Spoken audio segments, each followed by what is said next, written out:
Quelle est la structure du financement des PME aujourd'hui? Quelles sont les grandes masses?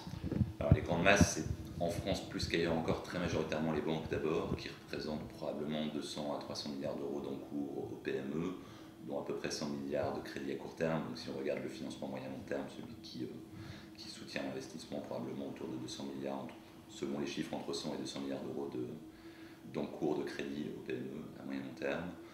Derrière, on va trouver le capital investissement pour des montants qui, si on les exprime aussi en encours, pas en activité annuelle, vont probablement être de 3 à 5 milliards d'euros de capital risque dans les PME françaises, donc capital risque sur des jeunes entreprises, et on va dire 7 à 10 milliards d'euros de capital développement, là aussi dans des PME en action, en cours d'action.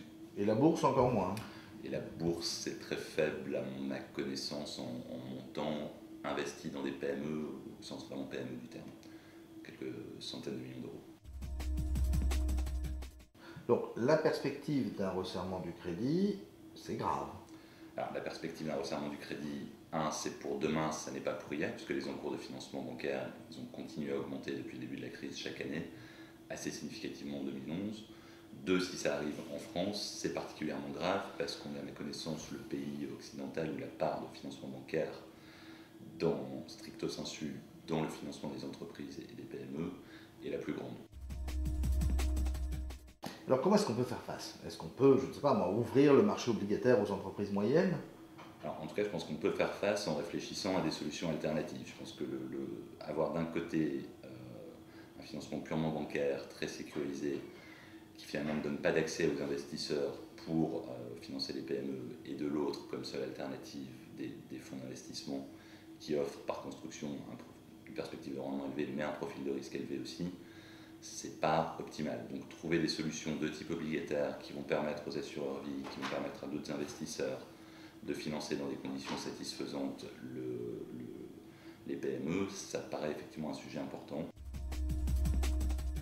Et pour les entreprises plus petites, les PME, TPE?